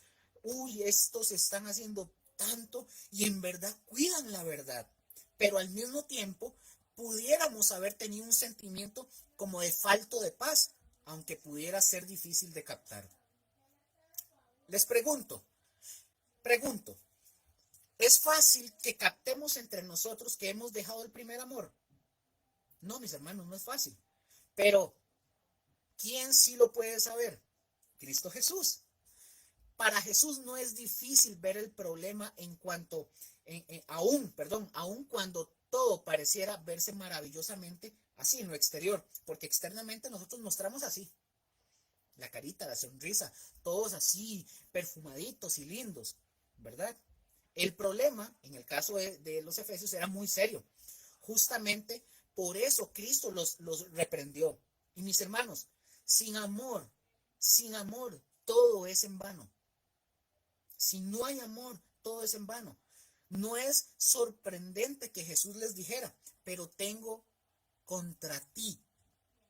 Yo no sé si ustedes se acuerdan que en 1 Corintios capítulo 13 lo que dice que si no tienes amor, vamos a hacer, o si no tenemos amor, vamos a hacer como címbalo que retiñe y solo suena y nada más. Bueno, así entreguemos ustedes y yo nuestra vida en martirio, sin amor no somos nada.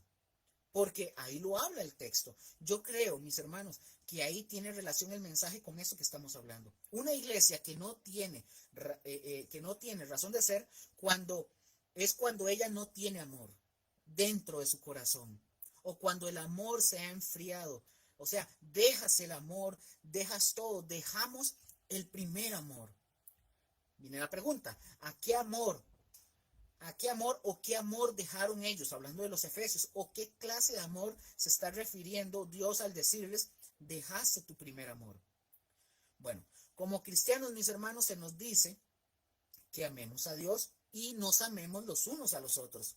Esto quiere decir que ellos dejaron su amor por Dios. Los efesios dejaron su amor por Dios y dejaron su amor por el prójimo. Es muy posible que ambos estén en la mente, cuando Jesús les está diciendo que dejaron su amor, es muy posible que en la mente estaba esto, que eran ambos. Por eso, estos dos amores van de la mano. Estos dos, a Dios y al prójimo. No se puede amar a Dios, mis hermanos. No se puede amar a Dios y aborrecer al hermano. No se puede. No se puede decir que amamos a Dios y no amar a la familia. No se puede amar a la familia sin el amor a Dios primero. No se puede. La iglesia de Éfeso era una iglesia que trabajaba mucho, o sea, tenía todo su enfoque en su arduo trabajo, pero permitió que ese arduo trabajo eclipsara su relación de amor con Cristo Jesús. Ojo con lo que voy a decir. Ustedes y yo podemos poner todo lo que hacemos por Jesús antes de lo que somos con Él. Repito esto. Ustedes y yo podemos poner todo lo que hacemos por Jesús y antes poner eso antes de lo que somos nosotros con Él. Podemos dejar a Jesús en el templo de la misma manera que hicieron los padres. Ojo, voy a repetir eso. Nosotros podemos dejar a Jesús en el templo, en la iglesia, en el edificio, de la misma manera como lo hicieron los padres de Jesús, que se les olvidó y lo dejaron. Sabemos que José y María no lo hicieron con intención, pero se les olvidó el niño Jesús, lo dejaron. La iglesia de Éfeso, mis hermanos, era una iglesia con una doctrina pura, estaban bien, pero su demasiado énfasis en eso los llevó a dejar ese primer amor importante. Y escuchen esto es para nosotros. Escuchen esto que les voy a decir. Algunas veces el enfoque en una doctrina pura puede hacer a una congregación enfriarse y volverse intolerante de la diversidad. ¿Y a qué me refiero con esto? Cuando el amor muere, la doctrina ortodoxa se convierte en un cadáver. Podemos tener buena doctrina y sana, pero si no hay amor, la doctrina ortodoxa, sana, se convierte en un cadáver, un formalismo sin poder. La adherencia a la verdad se amarga en un puro fanatismo cuando se pierde el amor. Se vuelve uno un fanático y incluso podemos llegar a decir, un ejemplo, alguien está diciendo, no, es que eso no es así, punto. ¿Pero por qué no es así? Porque yo lo digo y punto, así es, porque hay que sostener la doctrina. Es decir, estamos tan concentrados en la doctrina, y voy a ponerles un ejemplo para que ustedes me logren comprender. Voy a tratar de ser lo más sencillo posible. Por ejemplo, cuando un familiar, pongamos un ejemplo, un familiar, un hijo o algún familiar se casa o se va a casar por la iglesia tradicional, o sea, la iglesia católica, ¿cómo se llega a pegar el brinco, verdad? A veces los cristianos evangélicos llegan y pegamos un brinco como de aquí al cielo, ¿verdad? Siendo nosotros cristianos, pegamos un brinco, así como que un familiar se vaya a casar en la iglesia católica y que sea muy cercano a nosotros. Es decir, cuando un cristiano actúa de esa forma, como decir, no, es que, ¿cómo se va a casar ahí? Es decir, tu doctrina eclipsó a Jesús en tu vida. Por ejemplo, les voy a poner un ejemplo mío. A mí me pasó hace ya unos años atrás, una prima mía me escribió para pedirme, ella me estaba pidiendo a mí, que me había elegido para que yo fuera el padrino en el bautismo de su hija. Estaba bebé su hija. Yo rechacé la posición. Pongan atención, yo rechacé la invitación a ser el padrino, no por la iglesia, sino por la ceremonia como tal. quiero que entiendan algo, sino por la ceremonia. Pero de ir al templo y que me hubieran invitado a ir un ejemplo, al bautismo y que me dijeran, bueno, está invitado a ir, no pasa nada. Lo que yo no iba a hacer es participar de la ceremonia. Pero sí podemos ir. O sea, yo sí podía ir si fuera el caso. No fui al final, pero sí podía ir. O sea, cuando yo digo no participar de ceremonias, ustedes yo creo que entienden y son muy sabios para entender a qué me refiero con eso. Otro ejemplo conmigo, cuando mi papá murió, por ejemplo, mi familia, parte de mi familia le hizo la ceremonia, digamos, que se le hace la vela y toda esa cuestión, se le hizo en un templo católico. Y yo estuve en ese templo, yo estuve sentado ahí en la banca mientras el féretro estaba ahí, el ataúd estaba ahí. Y mientras yo escuchaba lo que el padre estaba diciendo, que ni siquiera sabía cuál era el nombre de mi papá, hasta se equivocó. Entonces, yo estuve ahí, pero mi esposa y yo, igual mi suegra, porque ella fue mi hija, nosotros no participamos de los actos que celebran los católicos. Y eso no me convirtió a mí en un bicho raro. Nosotros no vamos a hacer las ceremonias, pero sí podemos estar ahí en compañía de algún familiar, alguien que te invite, etcétera. No sé si me doy a entender. O que nos inviten a una boda, etcétera. Caen muchas personas en los legalismos y cosas así. O sea, se están convirtiendo casi que en judíos. ¿Cuántas veces ustedes quisieran que yo les pregunto, ¿cuántos de ustedes quisieran que alguno de sus familiares o sus amigos, novias, novios, primos, primas, lo que sea, estén aquí en la iglesia con nosotros? ¿Cuántos quisieran? Entonces, ¿por qué ustedes sí quieren que ellos vengan a la iglesia con nosotros, pero nosotros no podemos estar con ellos allá como invitados, sin celebrar? A eso me refiero, ¿verdad? ¿Por qué nosotros no? Yo no sé si me estoy dando a entender, pero yo espero que me hayan comprendido. Pablo, por ejemplo, si ustedes lo ven, Pablo se metió entre los templos y les habló la verdad de esos dioses que hablamos de Éfeso. Terribles dioses, terribles religiones que ellos tenían. Pero no sé si me logré dar a entender con todo lo que les vengo hablando. Así era la iglesia de Éfeso, tenía tan arraigada esa doctrina y habían dejado su primer amor. Existe una diferencia definitiva entre la relación con Jesús, las cosas que no son como solían ser, y no significa que deberíamos de esperar la misma emoción que tuvimos cuando recién conocimos al Señor. No es tanto eso, mis hermanos, porque lo nuevo debe de ir cambiando. Es decir, no es que siempre se mantenga esa emoción. Quizás yo ya no tengo la misma, quiero que entiendan algo, yo ya no tengo la misma emoción que yo tuve cuando yo conocí al Señor, por ejemplo. Me voy a dar a explicar para que no vayan malinterpretar. Pero sin embargo, eso no debe de cambiar en que no existe una gran profundidad acá dentro de ese amor hacia Jesús. Por ejemplo, mi amor, voy a poner un ejemplo, mi amor hacia mi esposa ha ido creciendo con el tiempo en lugar de apagarse. Al contrario, así debería de ser que nuestro primer amor sea cada vez más fuerte, más consagrado, más entregado. Así debería ser el amor de un cristiano para con Jesús. Así debía de ser la iglesia de Éfeso.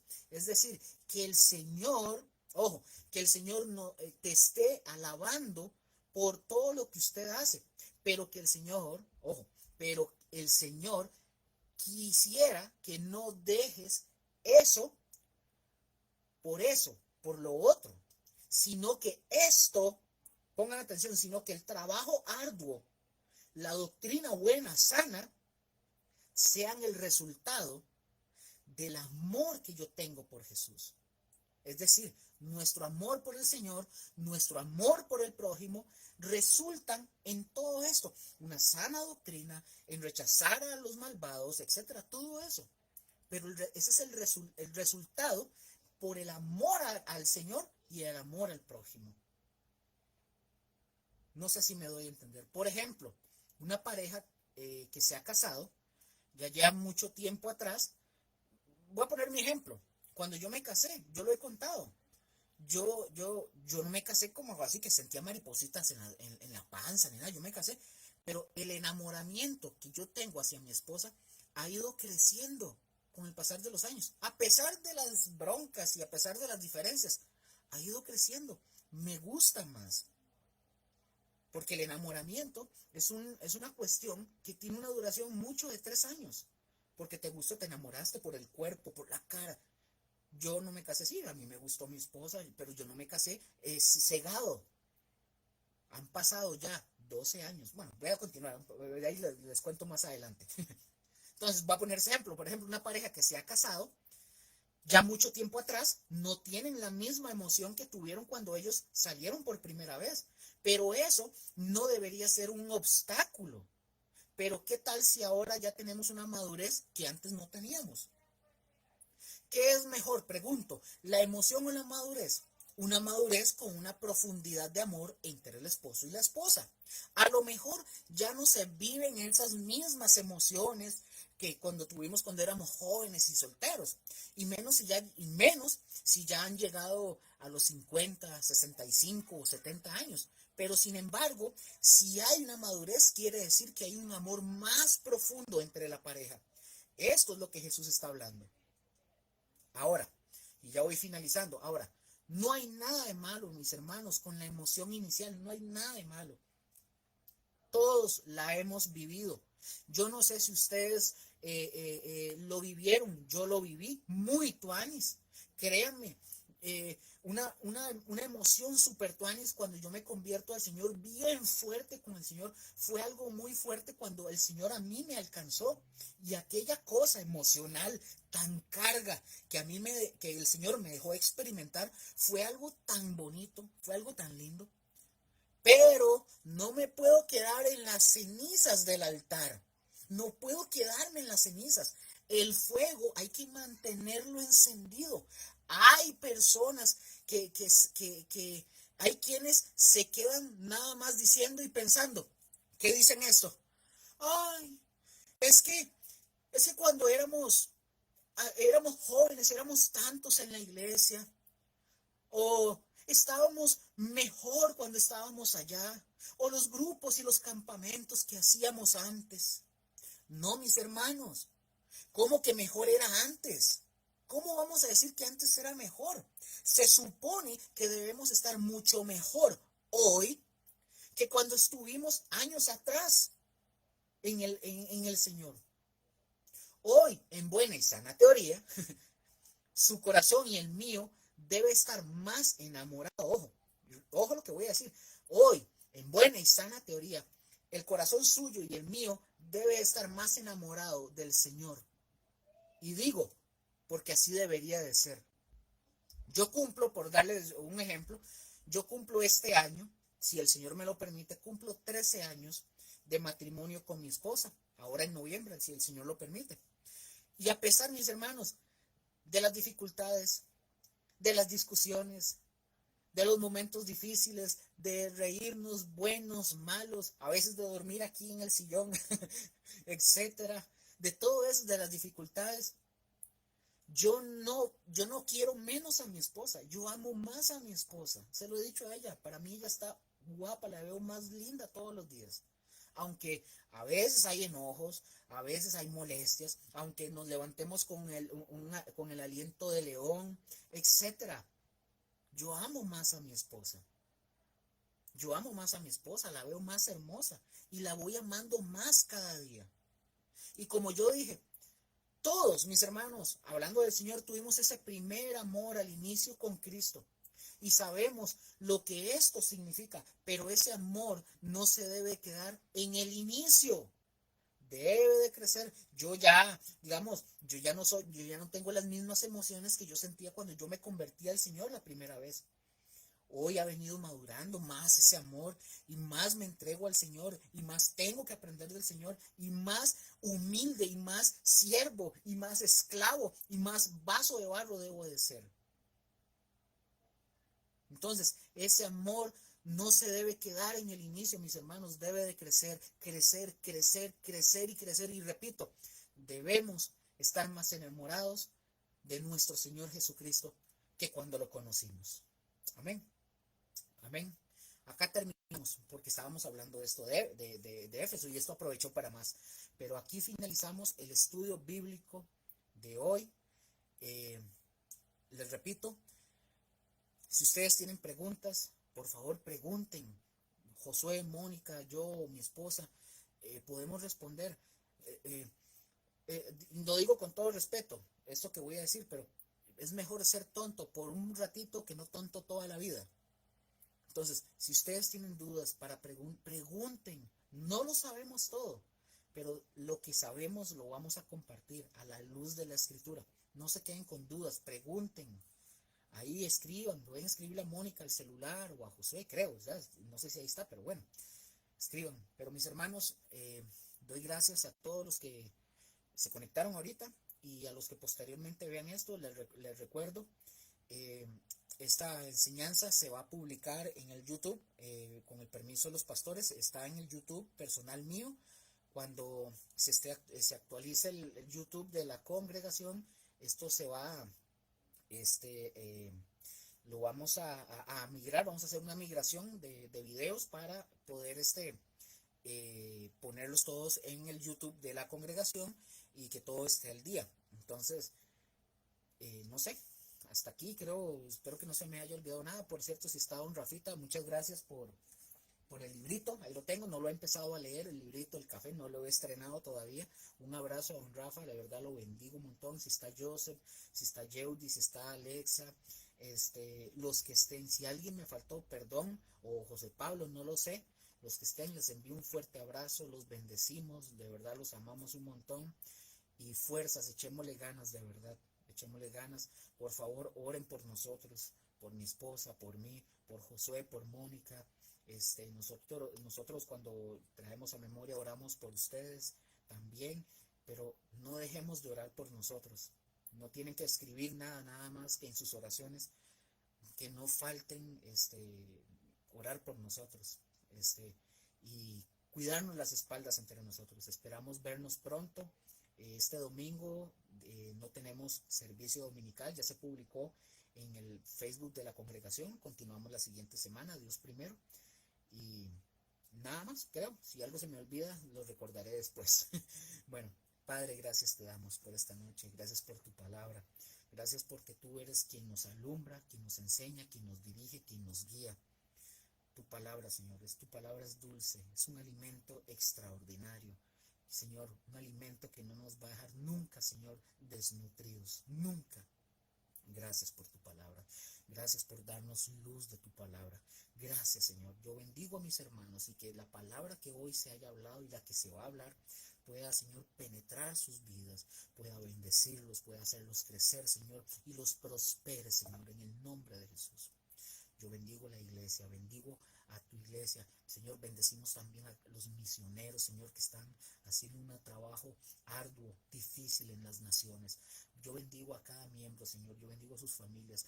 Todo lo que estén sucediendo y pasando, sean problemas, sea economía, sea de trabajo, sea de salud, de lo que sea, Señor, en tus manos los encomiendo y obra conforme a tu voluntad en cada uno de ellos.